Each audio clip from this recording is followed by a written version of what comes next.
What's happening, people? You guys ready for a little bit of metal? Some guitar playing, maybe? I don't know.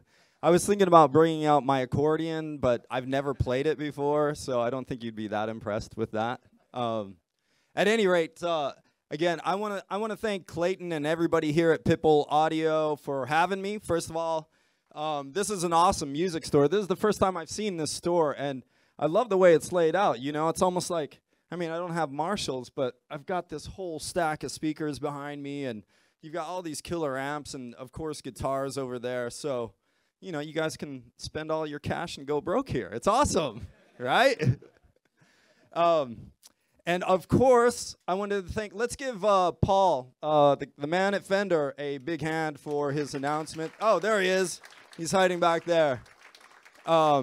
And Fender, and of course Jackson for having me and putting this thing together. It's been awesome with them. You know, I'm going to talk more about my guitar later, but really it just comes down to that they were the company that could. You know what I mean? And finally, I'm Chris Broderick. I play in the band Act of Defiance. Some of you may have known me from some of my prior bands, you know, Megadeth and Nevermore, and of course Jag Panzer, right? If you're going back old school, that's the band you want to check out right there. So, at any rate, I was going to break this clinic up into two portions in general. I'm just going to give you a quick breakdown now, and then I think I'll do a little bit of playing for you, and then I'll torture you with some more words, and I'll take questions, all right? So, the first half was going to be on practicing concepts and aspects of practicing that I've kind of learned over the past, almost 40 years of my playing career, which is older than most of you are. Man, I better get my wheelchair. And you know, a lot of it, quite honestly, a lot of these practicing tips I've only come across in the past few years. So they're really quite new to me, and I've found them hugely beneficial. So I'm going to be talking about some of those perspectives and also some quick tips and tricks that you guys can use to help your practicing along. The second half is going to be about my fondness of theory. And I don't know how many of you guys know my playing that well, but I love theory. I love music theory because it allows you to extrapolate new tonalities that you might not hear. You know, if you're listening to Metallica or if you're listening to Brahms or whoever, you know, you're not going to get every tonal possibility that you could possibly get just from those influences. So theory can allow you to extrapolate different tonal possibilities that you wouldn't have done in the past.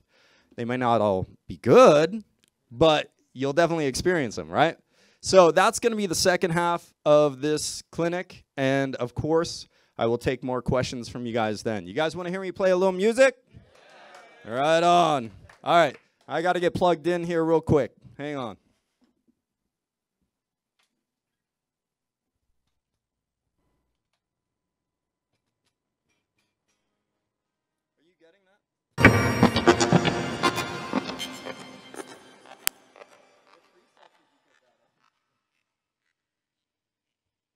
Information!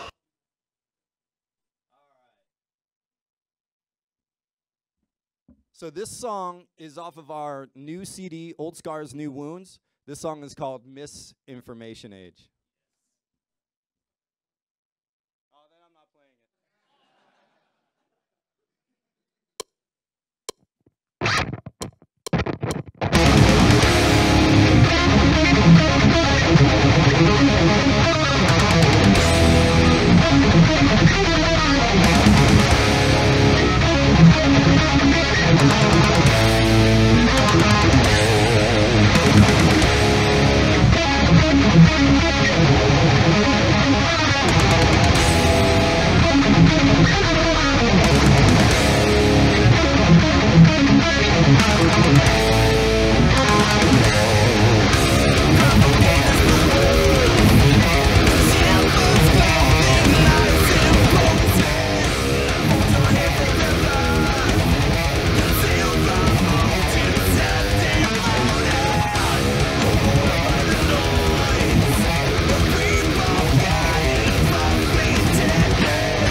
Right on, right on. Thank you very much. Thank you very much. I appreciate that. So, like I said, this clinic was going to be a little bit about, my thoughts and perspectives on practice and theory. So I wanted to start off with, my the beginnings of my guitar playing and the idea that I wanted to be the best. I wanted to be the greatest, right? How many of you guys are guitar players here? Wow. Now I'm feeling nervous. Really nervous. So, but I wanted to be the best. I think we all kind of have that aspiration when we start playing. And, I read phrases like by my heroes, Paul Gilbert, Yngwie, Jason Becker, Marty Friedman, of course, everybody. Like, I was just like, I was looking for anything I could to figure out how I could be the best. And, I would hear phrases like, reach for the stars and you'll always be ahead of everybody else, That sounds awesome, right? And I would hear things like, oh, try harder, just give it your all. All of these things you could see on this cute little poster on the wall of some office somewhere, And the funny thing was, I took all those to heart. I was like, yeah, I got to try harder and I got to reach real hard. And so back when I was in early high school, I was like, during the summers, I was like, oh, I got to practice 2 hours on the piano and 5 hours on the classical guitar and 2 hours on the violin and 5 hours on the electric. And that's what I got to do. And it was torturesome, actually. So all of those phrases kind of worked against me in a way. And they sound great. They sound awesome. But you never want to play the guitar by trying. You want to learn how your technique develops and just allow it to happen. So that's what I'm going to be talking a lot about today. The first term that I'm going to throw at you, have you guys ever heard of a term called negative bias confirmation? Yeah, you know what that is? So it's pretty much where for every one good thing we say about ourselves, in general, this is a general percentage, one good thing that we say about ourselves, there's 3 things that we bag on ourselves, So we have this huge tendency to go like, oh, that sucks, and that's lame, and, and it's like trying through this negative reinforcement. And I think that's horrible. That's the way, I was ruler on the knuckles kind of practicer, and I think that's the wrong way to go about it. You'll be much happier playing the instrument, and actually I think you'll play a lot better if you notice positive things in your playing. So what I recommend, the first thing I want to recommend with this type of idea is that when you guys are in the practice room, your negative bias is already at work. So let it do its job. But I want you to pull out things that are good about what you play. Oh, wow, I executed that passage really well. Or, you know what, I knew I wasn't playing that passage well, and I did a really good job of holding it back and just kind of slowly going through it, things like that. So I want you guys to spend a lot of time reaffirming things that are going well when you practice, okay? Now, we could go on about this for days. Like, this is, to me, the psychology of practicing and being a musician is huge. Another thing I want you guys to think about is music isn't a competition, right? It's an art. Always remember that. So I do want to move on to tips and tricks that I use when I practice. So the first thing is that you guys want to see practicing is this kind of puzzle to figure out, a good game to figure out, well, how do I get this down when I hear somebody playing it at 80 million miles an hour and I'm playing it about half their tempo or whatever, what are the steps I can take? And I want you to always be observant about whether it's like memorization, right? That's a pretty simple thing to figure out. So, obviously whether you know the piece well or not is going to be a big factor in whether you should be trying to play it up to tempo or not. The way you feel about it. If you don't feel it in time correctly, like say if you have, let me switch my presets real quick.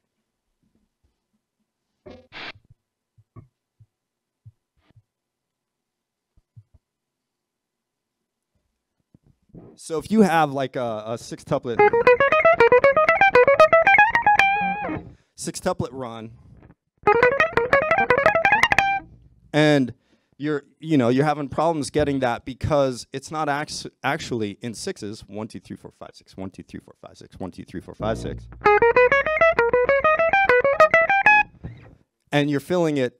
That's the way you want to fill it. But in the song, it's actually 16ths, which is 1, 2, 3, 4, 1, 2, 3, 4, 1, 2, 3, 4, right? So filling it in that correct time could be crucial. So even though I'm phrasing 6 notes, it's in the time subdivision of 16ths. And I don't know if you guys, I don't know how much any of you know about theory or anything like that, but I just want you to, we're not really going to go into that riff specifically, but what I want you to think about is what the potential problems are. And if you don't feel the rhythm correctly, that could be a big issue with just being able to play it technically correct, So I want you to go in, dial in, and try and figure out what are the potential problems with your riff. And then I want you to pull out these tips. The first tip that you're all going to know. How many of you guys growing up always heard play it slower? Right. Yeah, I think we've all heard it, and I wish I had paid more attention. But I tend to like to call it slow programming, because what you're actually doing is you're programming your muscle memory, how it's going to move and how it memorizes the riffs, so that when you are moving up at mind-blistering speeds, your hand's not, you're not inconsistent or anything like that. It's trained well. And if you're practicing too fast and you're making those mistakes, but you're like, oh, I'll get it next time, or you get it 1 or 2 times out of 10 times, that's going to be pretty low odds when you get up on stage, right? And you play it for people. So slow programming, really important. So when we look at, like, for example, the first fast riff of that last song, Misinformation Age, it's pretty tricky. It's a string-skipped melodic minor riff that's in 11/3 and 10/3, I believe, which is just, it's weird. It just sounds like it's floating over the beat. So I had to work really hard in many different subdivisions to try and fill that riff correctly. So slow programming.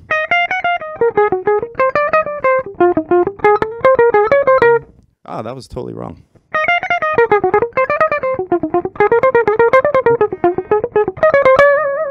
One more time.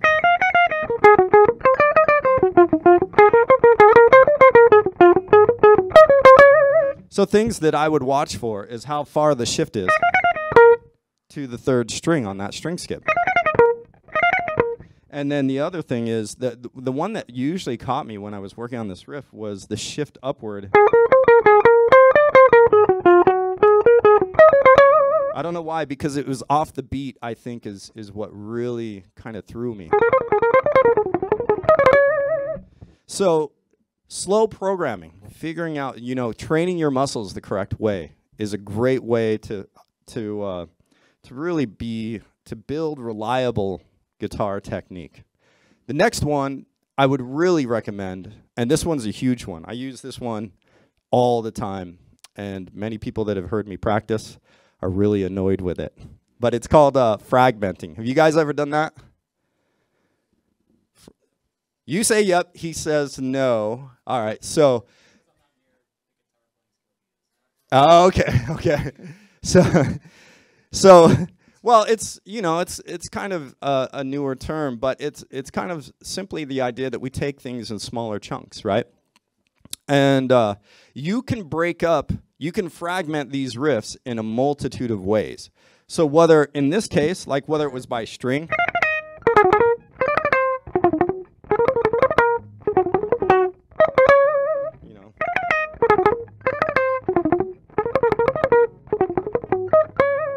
so whether it's like that, or whether it's by 16ths, so if I'm measuring in 16ths,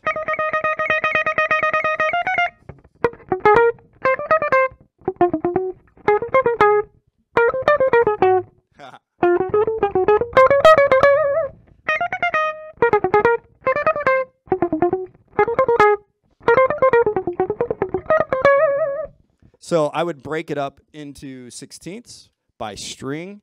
You could break it up by string crossing.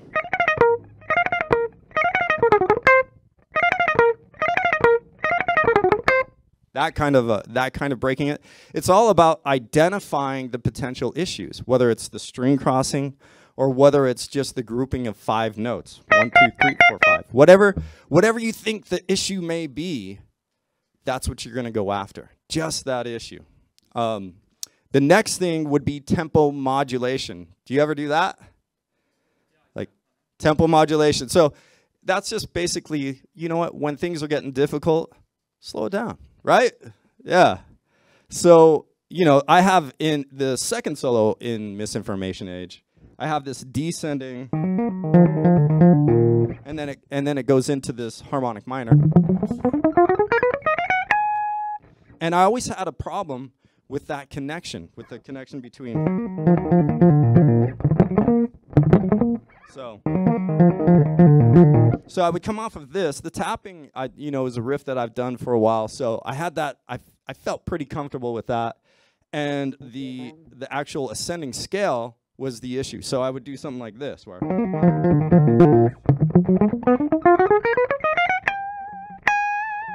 And so I would slow it down at that point, right? And just get comfortable with the shift itself, because the shift was the issue. So. And then I could do that, where, okay, I've got the shift, now I can start to accelerate the actual scale. So that's tempo modulation in a nutshell. And another good one is double time, which for me, I really use warming up. It's good for fragments and small riffs. So if I have a chunk like something like that, maybe I'll do, and I'm not feeling the picking as tightly as I want it to be, then I'll go.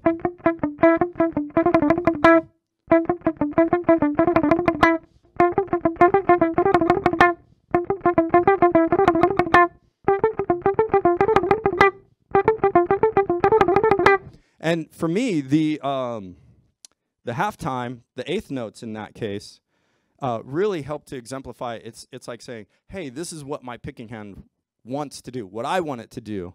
And then obviously the double time part is at the tempo I'm hoping I can do it at, right? But usually it helps because it gets you into that exact beat, that exact tempo. So I've had a lot of success with that kind of double time stuff. You can also elongate the amount of the difficult 16ths. So you could just go.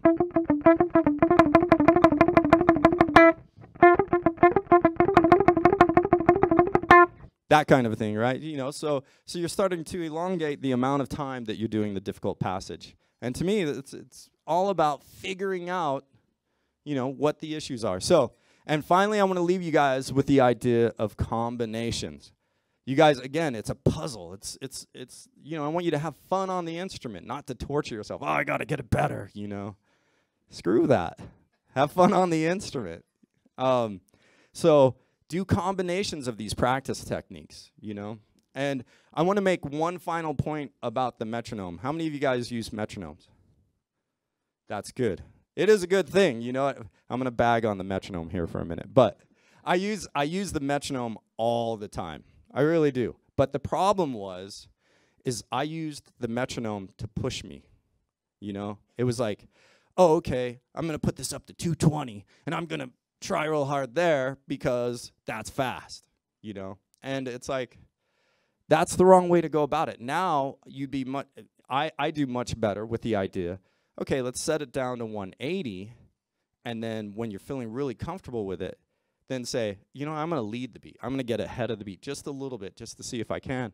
And then that's like that positive affirmation. All right, I got this. You know, I know I have this at 80.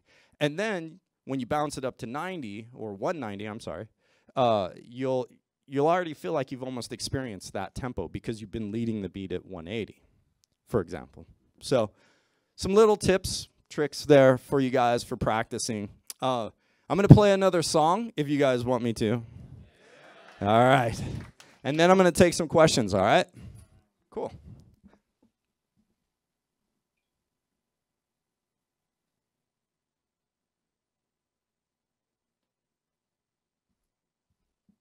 Oh, by the way, this song is, again, off of Old Scars, New Wounds. It's called Overexposure.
Whoa.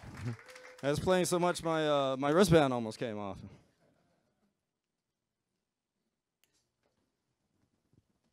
Thank you guys very much. That was Overexposure. So yeah, again, I've been talking a little bit about practicing tips and tricks, and you know, things you could do to help your playing. You guys got any questions? Wow. Oh, there you go. Hi, thanks so much for coming out and playing for us. It's super awesome. Thanks for having me. I'm a huge Megadeth fan. Nice. I'm just wondering, do you count in your head when you're practicing, and how do you stop from getting confused? Because I find counting, like with the metronome or without it, is kind of confusing.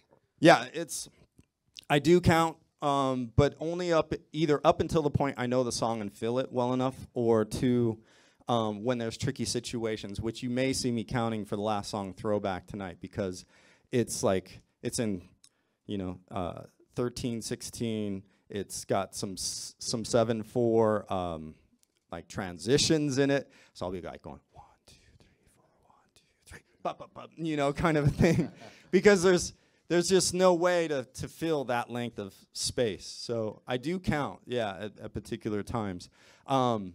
If you're are you looking for like tips for being able to do that? Or? Yeah, basically, I'm just kind of wondering, are you using your picking hand as your sort of timing key for your counting? Right. No, not really. I think that's something that needs to be practiced on its own a lot of times. But the biggest thing I would say is have a bigger affinity for filling the pulse than you do for what you're doing on the instrument for the moment. And then once you know you can play it on your instrument, and then you know you can count it, then you start to work on bringing those two together, and you'll have some pretty funny you know, things happen. But eventually you'll get it, and then you'll feel it that way, you know. So that's what I would recommend. And you know, you could even, one thing I might recommend, if you have the piece that you're working on recorded, that you just work on counting along with the recording, and then start bringing your guitar into it. So yeah. All right, next victim. I'll get you next. Hi, thanks for coming. Yeah. So I noticed on your right hand you have it looks like a thumb pick, and I was hoping you could talk about that and also about right hand technique also, please. Right hand picking technique. Okay, yeah, sure. So first off, he asked about this little doodad. I use a typical pick. Like this is an in-tune jumbo jazz pick. I think it's a 1.4 or something like that. But it's really typical. You know, I love the way it sounds, and you know, the way it fits in my hand. But, and this is going to become a long story real quick, but I developed this thing that kind of cradles it and holds it almost like a pick clip, right? And I developed this over the course of my playing, so I could do things like two-handed tapping Let me show you real quick.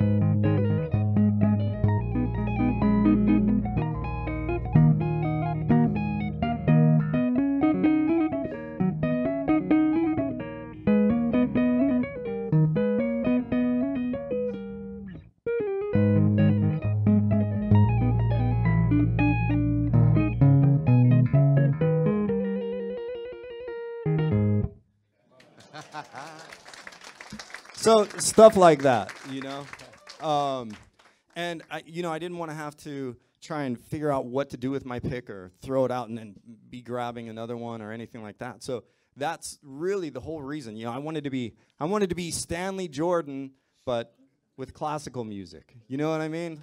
And in metal, of course, too. So that's how I developed this.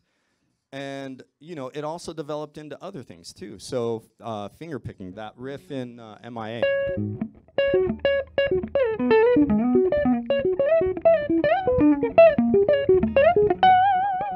So kind of like this, you know, I guess some people might call it chicken picking or finger picking or whatever. But, yeah, I mean, it's really, my right-hand techniques comes from my classical guitar development through the University of Denver and getting a degree there. But that's where I developed that. But for being able to do this stuff, you know, chicken picking, whatever, if you get into any of that stuff, then this would be applicable, definitely. So yeah, that's what it is in a nutshell. Cool. All right, you. Any tips or practices for playing against the beat? Practices for playing against the beat. So Kind of like Al Di Meola. So, well, what I would say is you could do, what I would think about is a lot of different subdivisions. Because I don't, one thing I'm a little unclear about is what you mean by practicing against the beat. Do you have? Practicing in tempo, but not playing on the 1, 2, 3, and 4. Playing like the ands and, you know, kind of like in a bebop way. Yeah, definitely.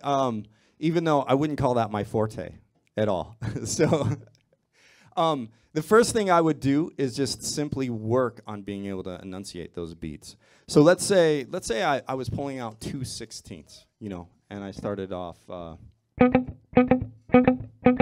right? This is gonna end up being a Pantera song, by the way, for you guys. So I'm gonna show it on the single string, and then for those of you that maybe can't hear it just yet, I'll play a little bit of the Pantera song.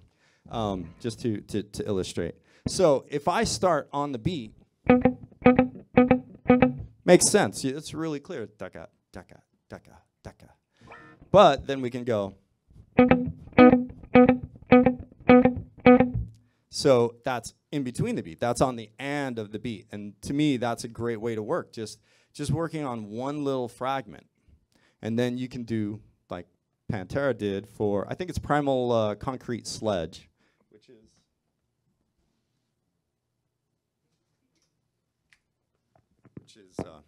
Let me see if I can mark the beat well enough here with all the volume, but.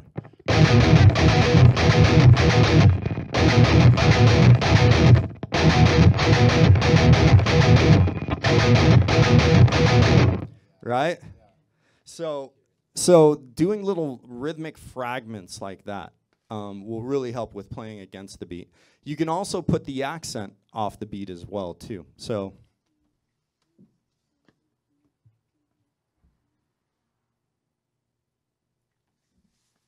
for example, if we have that riff that, so we could put that on the and, right? So that would mean that this is actually going to be on the beat. So it's.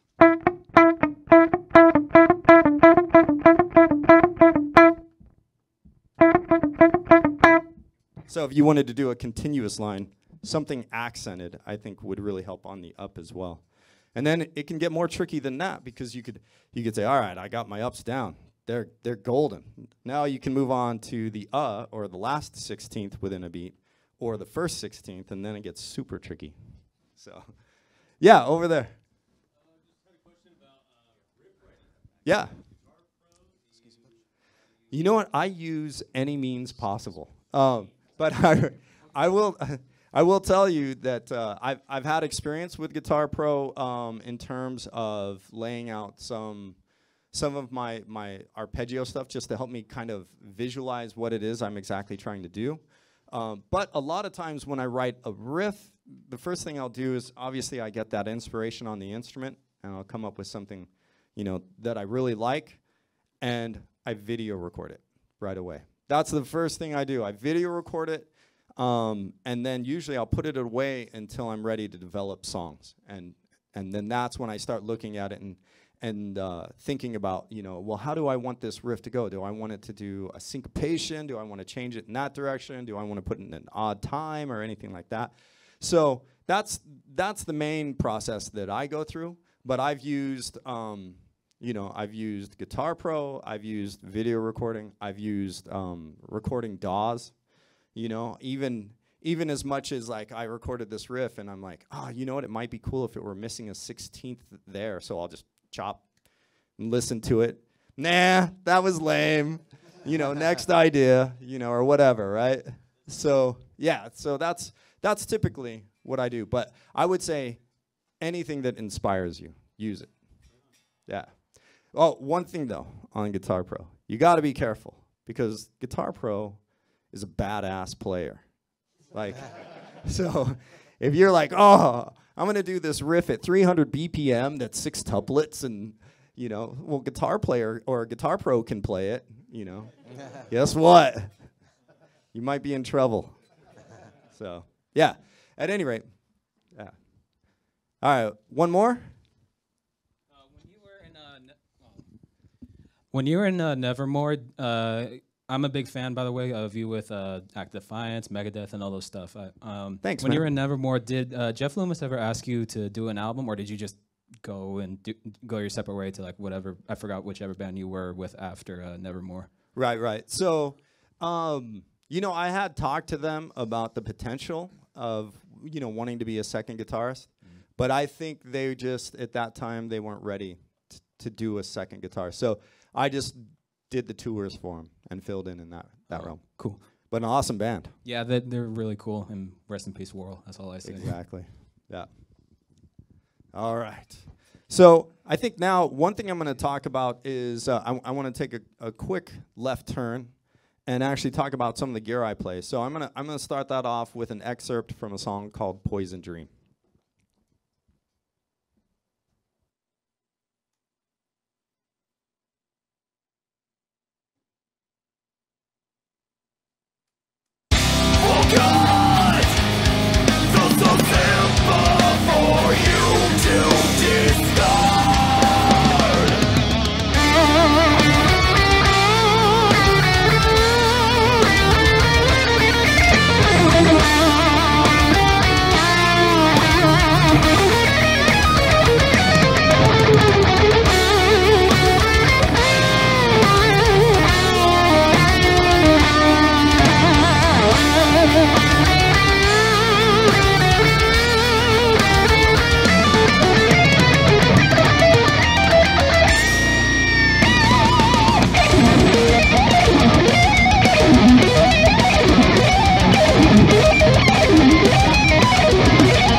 Craziness.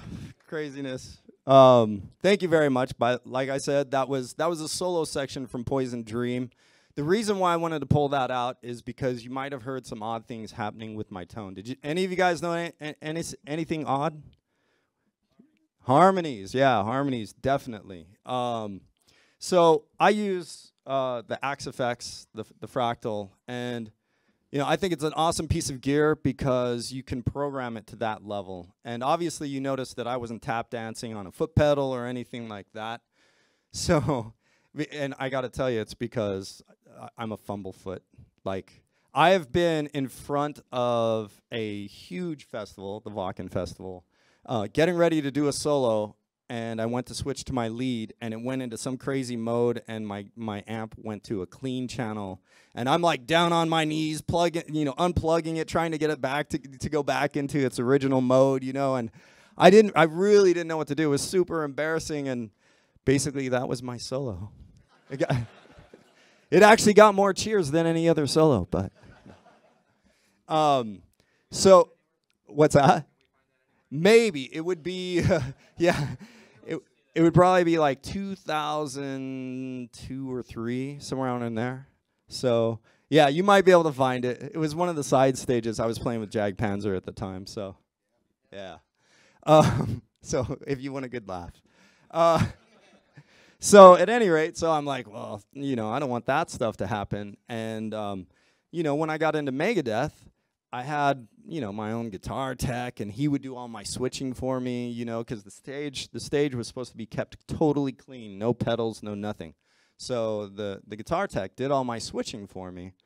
But when I left Megadeth, I went back to an automated system. And what happens is our drummer plays to a click that he gets in his ears, and at the same time he gets that click, it's sending out MIDI messages to switch my fractal. And that, in a nutshell, is how I do that and how I keep from having to be on my hands and knees unplugging pedals. So I love that unit. It's great. But the main reason we are all here is because of my Jackson. Like, I love this guitar.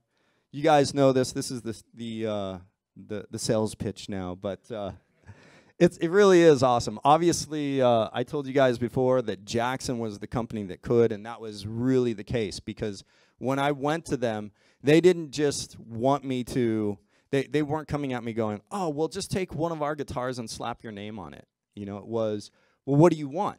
And I said, well, I don't know. I want an asymmetrical body. Is that okay? Yeah, we could do that. Okay, cool. What about stainless steel frets? I love stainless steel frets. Yeah, sure, no problem. Oh, well, Planet Waves tuners. Okay, yeah, you got it. 12-inch radius across the whole fretboard. Yep, it's yours. It was just like anything that I wanted, they threw at me. And, quite honestly, I'd been talking to other guitar companies, and they really wanted me just to go, well, here's this particular model, and then we'll put your name on it, and that'll be that. And so I was really impressed with how innovative they were, and working with Mike Shannon to help develop this guitar was unbelievable. That guy, I don't know if do you guys know who Mike Shannon is? Yeah. You know who he is. So he's like their lead luthier at Jackson, and he developed the Randy Rhoads V, if you guys have ever seen that. And it was funny because the first time I met Mike Shannon, we went to the Scottsdale office in Arizona, and he didn't have any of his tools there because he works out of Corona, California, and he didn't have his tools there. All they had was this Dremel for him, and he pulls out the beginning of my guitar, and he's like, well, what kind of a curved top do you want on it? I'm like, well, I want it beveled here, and I want it to do this, and I want it to do that. And he goes, and he starts beveling the top with a Dremel. Like, I don't know if you guys know, but that is insane. And he did such a killer job. It was unbelievable. So, at any rate, he helped me develop this guitar. It's awesome to this day. It's, my favorite player, obviously. And I can't say enough things about it. It's got the first low pro Floyd for a 7-string, and, quilt maple top, mahogany back and sides. It's awesome. All Jacksons right there. Hold yours up real quick, by the way. There you go. All Jacksons are awesome. And to me, the cool thing is they really exemplify metal and different ways of playing metal. So, yeah. All right. I think I'll play, I'm going to play another song for you guys, and then we'll move on to theory, if that's cool. Awesome.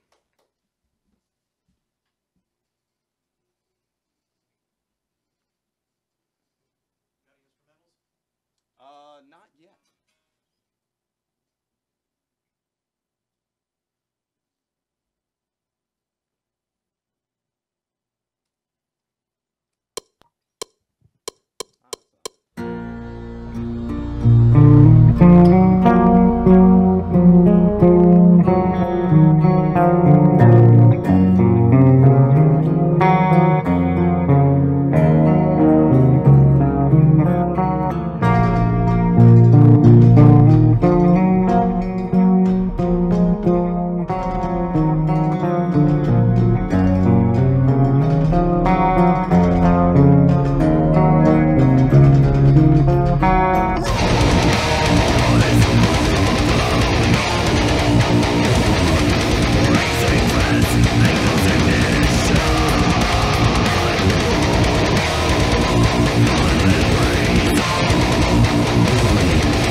Thank you, guys. Thank you.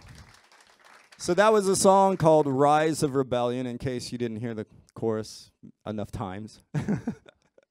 So this song, you know, kind of is a good segue for me to talk about theory and, you know, the fact that I love theory. And, you know, ever since I started playing guitar, I needed to know why, you know, and how, and, you know, what was going on with the instrument. It couldn't just be some arbitrary sounds are cool for me, you know. I needed to know what was going on.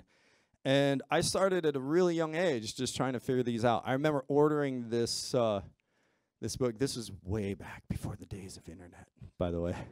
I had to mail order this this book of 120 scales, and I'm like, yes, I'm gonna get this 120 scale book, and I'm gonna know tonalities other people don't, and I'm gonna rule the world, you know, kind of a thing. And I got that stupid book, and it had 120 scales in it, but it basically said, oh, okay, well, here's your major, and here's Dorian, and Phrygian, you know. And then I was like, well, wait, I've worked on all this. This is all the same key, you know. And I was able to put it together that, you know, okay, you can have these different tonalities based in the same key. At any rate, I don't know why I'm going off on that tangent, but I love theory. And I wanted to talk to you guys a little bit about how I use theory in some of the construction of these riffs, some of my ideas. And then I figured I could play a little bit more and take some more questions. Is that cool? So I'm going to break down a riff for you guys that I was really fond of in Misinformation Age. Let me get to a clean tone real quick.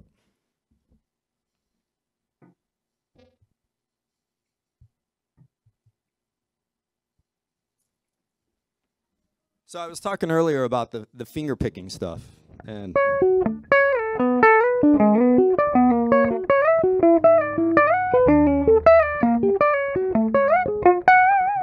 that particular riff. But I wanted to talk about what created that riff. And when I was listening to the rhythm that I was soloing over, I was like, I knew I wanted to do something intervallic. And for those of you that don't know what intervallic means, it's a very general description that means large jumps. So we have in between those notes. And this ends up being, this is a G minor, what I call first inversion octave dispersed arpeggio. I love these big names, right? Like, I mean, they're worthless in a way, but that's how I label it, so I know what I'm thinking. And all it means is you have the root, third, and fifth of the arpeggio spread out over a large distance. And I knew I wanted that, so I was listening to this. And I was like, well, one thing I really love is the idea of counterpoint. And I know another big term. But this was, if you guys have ever heard of a composer called Bach, he was the master of counterpoint. You know, contrary motion, right? When one line's descending, another one's ascending. I always use that when I'm writing. So if I'm writing a guitar line that's descending, a lot of times I'll have the bass do an ascending line, as long as it works together well in harmony. So that in a nutshell is what contrary motion is, or counterpoint. So if you notice, as this melody moves downward, the bass moves up.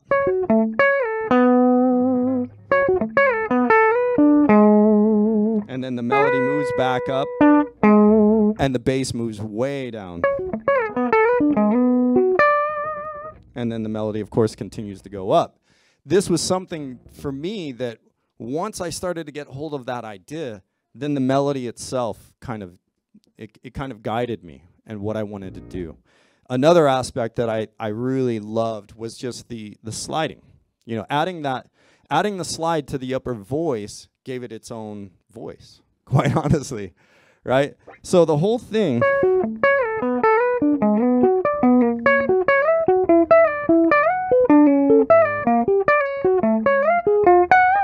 and up the speed.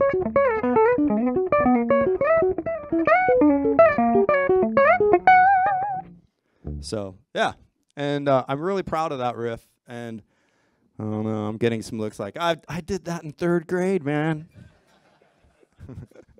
But I'm proud of it. I love it. I love that kind of stuff, and it really came together for me in that instance. Another one that I have a funny story about was the one I just got done playing in Rise of Rebellion, which was the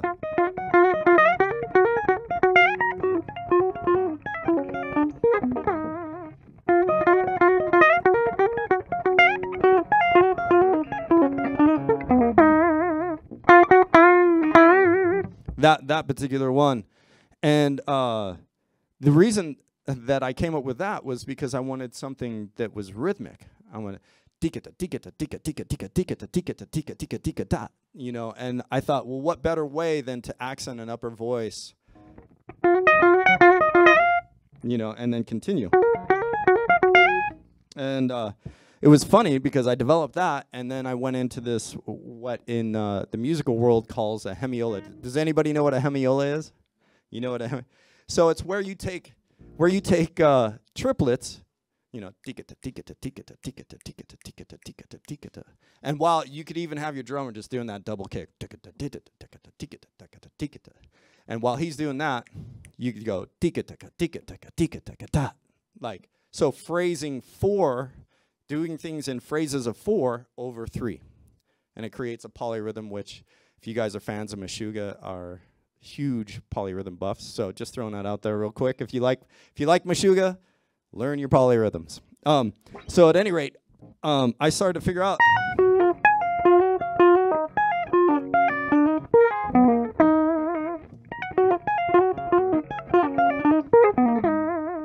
And tika taka tika taka taka tika tika taka tika taka tika taka down kind of thing.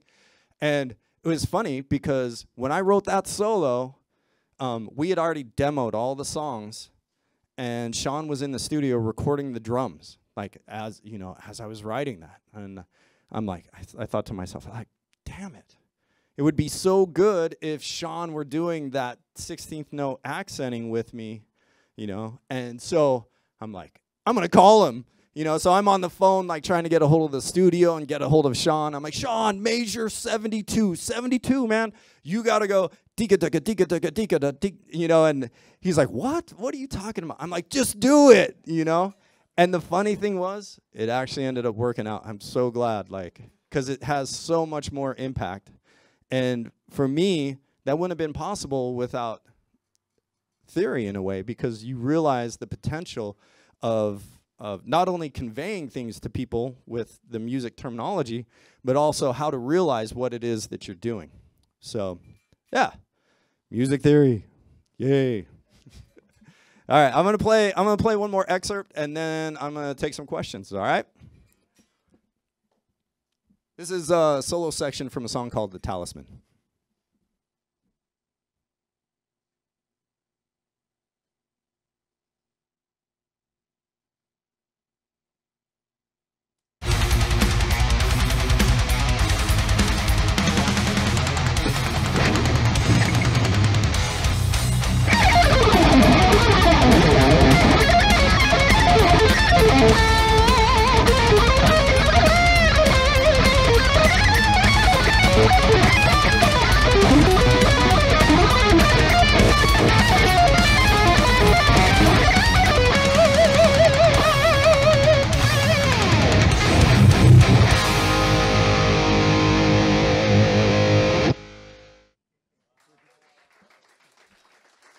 Yeah.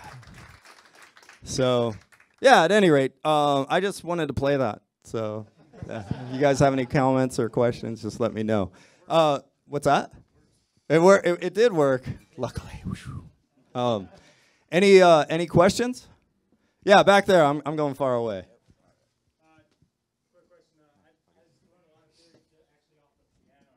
Nice.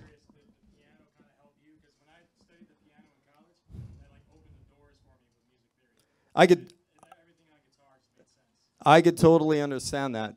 So he's asking if I ever use the piano to help my theory, and I don't know how much I actually used it, but I took piano lessons for probably 6 or 7 years during my college time, and knew a fair amount of theory, but man, how much easier is it to logically understand what's going on theoretically with the piano? And I think that could be quite helpful. In fact, I remember being really pissed off when I got into college. I was like, oh, I've been taking piano for years. You have to take piano when you go into college. It's required. And I was pissed off because I was like, oh, I'll test right out a piano, And so I go and I do my audition on the piano. And they're like, okay, well, you can get into the second year piano. I was like, what? I was pissed off. But it was cool because I was doing different things than I had studied on the piano prior. But at any rate, the reason that they do that they require that you study on the piano, is because they actually recommend, hey, try and visualize on the piano because it is so logical, So it is helpful just to point that out. But I do highly recommend that you spend time trying to figure it out on the fretboard as well, And obviously, the guitar is quirky for theory, but I think once you get a handle on it, it's all fun. So, yeah. Next question, right there. I thought of this question before the whole clinic, so I'm sorry if this seems counterintuitive to some stuff you said. No worries. When you're writing a solo or just improvising or even just playing at home, how often do you, what's the breakdown between just what sounds and feels good versus thinking in terms of scales and modes? Right. You know what? That's a huge question. It's borderline on, do you remember, have you ever heard people come up to you and go, oh, you got to play with feel. If you learn theory, you're not going to have any feel. And when I was in college, I asked my professor that. I was like, does it ruin your feel if you have technique? He's like, how can you have good feel if you don't have good technique? So I kind of advocate that side of things. But at the same time, I know where you're coming from, because that's not exactly what your question was. Your question was how do you balance the idea of hearing something and then theoretically understanding it? And to tell you the truth, I would lead any day of the week with my ear. Anything that sounds good is theoretically correct. That's just the way. There are no wrong notes in theory. Theory is just some guy that said, oh, wow, I love the way this sounds, and this is what he did. That's all theory is. It's not like the rules existed before we played the instrument, right? It's that we played the instrument, and people said, wow, that sounds cool. Well, how did he do that? And then you have to answer and build those things up. So if you come up with something on the guitar that you love, even if you can't find anything in any theory books about it, you could say, oh, well, I'm going to a flat 2 and then my sharp 7. Maybe I'm doing a, and if that weren't in the theory books, I'd be like, oh, well, I really love going to a flat 2 and then my major 3rd sharp 7 or whatever, and you can label your own theory, So one day, hopefully someday soon, I see it really coming together where I hear something in my head and I can say, oh, wow, that's a flat 6 with an 11th in it, going to my minor 4 chord, and then my major 4 chord, and then a dominant with a flat 9 into my 1, or whatever's banging around in my noggin, right? One day I want to be able to think about something musically and hear it musically and just know what it is theoretically, which sometimes happens, but usually for me it's more simpler stuff. Yeah. Right there. Okay.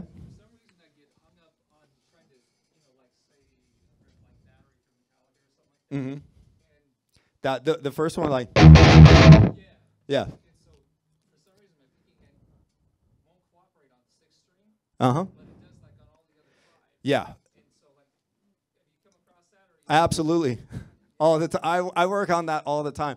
The two hardest spots to pick on the guitar for me are like the open sixth and up around this area. You have to be so delicate and controlled to be able,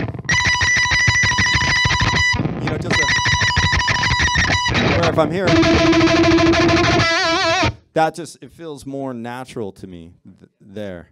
The sixth string, again, because you don't get that kind of feedback, like the string is so wobbly, you know, you have to two things. One, trust your ear when you hear the pick attack, and two, trust the motion more than the feedback from the string, I think, in a way. That's what I would say, but picking technique to me is like the hardest thing to teach. So, but yes, I experience that all the time. I work on it all the time, and yeah, it does get better. So, yep. Any last questions? Right there. I'll get you next. Okay.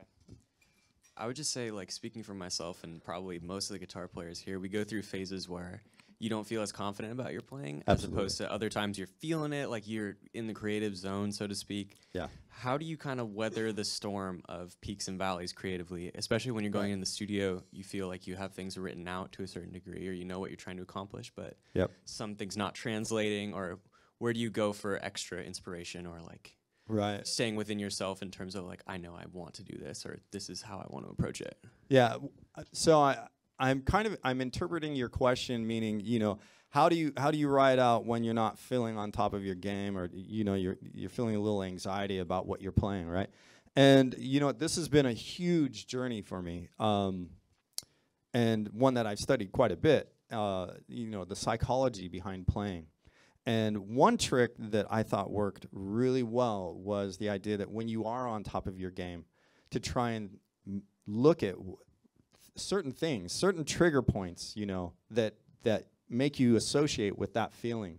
So if it's a particular riff, or where you're at in your room, or the sound, you know, when you're not feeling that, think back to the time when you are, and try and transfer those thoughts to the current moment. That would be one of like probably 2,000 different ways you can go about it. But I want you to know, like, we all go through that. Everybody has days where they felt like they ate their Wheaties, and other days where they just want to fall off the stage, you know? So, yeah, and finally you. So, I've seen so much of the solo that you're doing that, like, you usually do melodic minor scale and stuff like that. Yeah. So, I wanted to ask is, like, in terms of like soloing and whatever, and like improvising and whatever, chord progression is such a big thing for us and whatever. Yeah. So I just want to know how like you usually have an approach of like if you wanted to play outside of the scale and whatever. Right. Like, for instance, like a 2-5-1 type of chord progression in like a minor scale or whatever, and usually let's just assume that one is a tonic or whatever, or like it's a key or whatever. Yeah. How do you usually like execute on? You're like, oh, I want to play outside of the scale, or I want to play outside of the key or whatever. Right. Now, outside of the key, I can definitely answer, because if you're just talking about the idea of playing outside, I'm not a huge fan of that, because to me that typically means pitches that conflict with the harmony or tonality you're in that don't resolve. And so I generally stray away from that. However, I love the idea of twisting harmony against itself. So what I would do, the first thing I would do is play over the changes. Let me get to a clean tone real quick.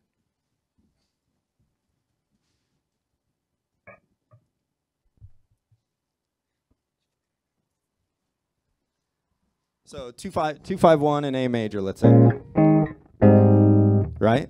And the 2 chord, B minor, right? So if I wanted to get tricky, I would, you know, most people would say, oh, it's 2-5-1 in A major, so we're gonna play an A major. And but over that 2 chord, we could say, all right, well, let's treat that as the 4 chord in harmonic minor, right? So we would be in F sharp harmonic minor. So over this chord, you know.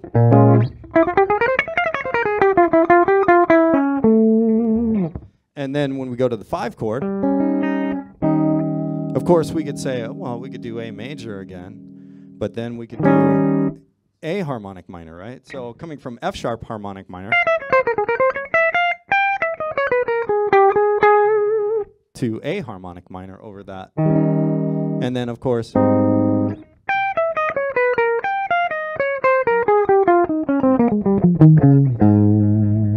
over the A major 7. So I love the idea of playing over changes. Another big fancy pants term I like to use is modal superimposition.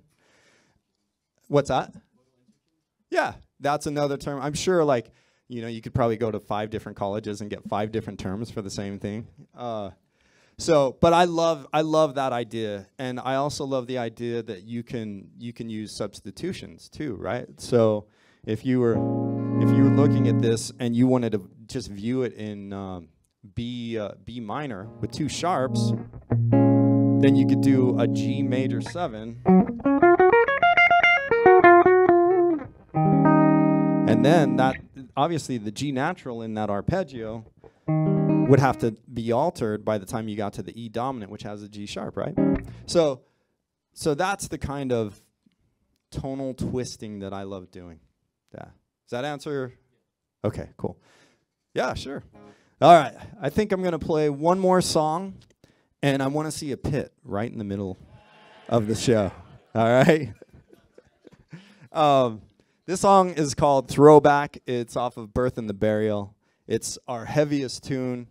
It's like, it's super fast. Right hand, craziness. So let's have fun.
Life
Thank you guys so much. So again, I want to thank Jackson and Jackson Guitars, Pitbull Audio for having me, and most of all, you guys, all right? Thank you so much. Right on. Thank you. Thank you.